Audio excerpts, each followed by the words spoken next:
एक दिन औरत ने गलती से देख लिया कि उसका गांव वाला पति वेस्टर्न खाना बना सकता है। ये देखकर वो पूरी तरह से हैरान रह गई, क्योंकि उसका पति तो एक सीधा साधा किसान था जो सूअर पालता था। फिर उसे इतना हाई फाई खाना बनाना कैसे आता था? असल में उसे पता ही नहीं था कि उसके पति की असली आइडेंटिटी कुछ और ही थी। कुछ दिन पहले उसके दादा को एक अजीब आइडिया आया। उन्होंने कह दिया कि जो भी पहले बच्चा पैदा करेगा वही उनकी कंपनी का वारिस बनेगा। ये सुनकर औरत टेंशन में आ गई, क्योंकि उसकी अभी तक शादी भी नहीं हुई थी। उसने बड़ी मुश्किल से एक बॉयफ्रेंड पटाया था, लेकिन उसकी आंटी ने उसे छीन कर उससे शादी कर ली। अब उसका बॉयफ्रेंड ही उसका मामा बन चुका था। आंटी कॉन्फिडेंट थी कि वो जल्दी ही बच्चा पैदा कर लेगी और कंपनी पर अपना कब्जा जमा लेगी। लेकिन औरत ने मजाक उड़ाते हुए कहा कि उसकी आंटी की तो उम्र ही इतनी ज्यादा हो चुकी है, शायद उनका मेनोपॉज भी हो गया हो। फिर औरत ने ठान लिया कि वो आधे महीने के अंदर शादी करेगी और पहले बच्चा पैदा करके कंपनी बचा लेगी। इसके लिए उसने शहर के सबसे अच्छे मेल मॉडल्स को हायर किया, लेकिन कोई भी उसे अपने हस्बैंड के लिए सही नहीं लगा। ये देखकर उसके सेक्रेटरी ने अपने गांव के कजिन को रिकमेंड कर दिया। औरत को कजिन की लुक्स और बॉडी फिटनेस देखकर मजा आ गया। उसने तुरंत प्रीनअप एग्रीमेंट निकाल लिया, जिसमें लिखा था कि अगर उसका कजिन उसे 1 महीने के अंदर प्रेग्नेंट कर देगा तो फिर तलाक हो जाएगा और उसे $30 मिलियन मिलेंगे। फिर दोनों ने जाकर मैरिज सर्टिफिकेट बनवा लिया। शादी के बाद औरत ने सेक्रेटरी को कहा कि उसके नए पति को गांव छोड़ आए, लेकिन तभी उसने देश के सबसे रईस आदमी की कारों का काफिला देखा। वो कुछ नहीं बोली, क्योंकि उसे लगा कि वो इतनी अमीर नहीं कि उससे दोस्ती कर सके। लेकिन उसे क्या पता था कि वही रईस आदमी उसका नया पति था। यहाँ तक कि सेक्रेटरी भी उस अमीर आदमी का सीक्रेट एजेंट था। असल में सीईओ ने अपनी असली पहचान छुपाकर किसान का रूप धारण किया था, सिर्फ इसलिए कि वो औरत से शादी कर सके। पहले अमीर आदमी को रिजेक्ट कर रही थी। तब उसे समझ आ गया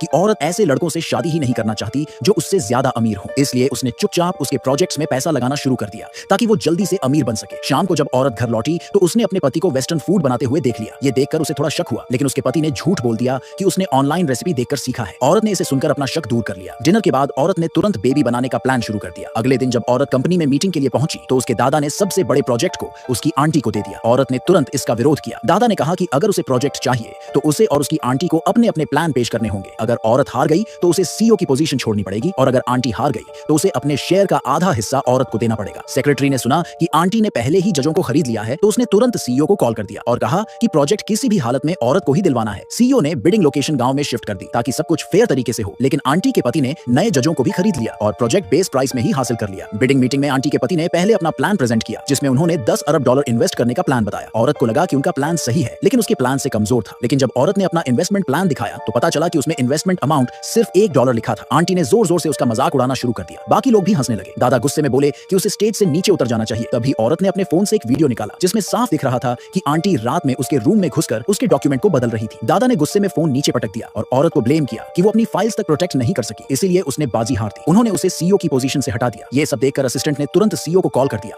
और कहा कि अगर ये डील $1 में हो जाती तो कंपनी को $10 बिलियन का नुकसान हो जाता। लेकिन औरत को खुश करने के लिए सीईओ को कोई फर्क नहीं पड़ा। फाइनली औरत ने अनएक्सपेक्टेडली प्रोजेक्ट जीत लिया। वो असिस्टेंट से पूछने गई कि ऐसा कैसे हुआ, लेकिन तभी उसने देखा कि सीईओ की चेयर पर वही इंसान बैठा था जो उसका पति था।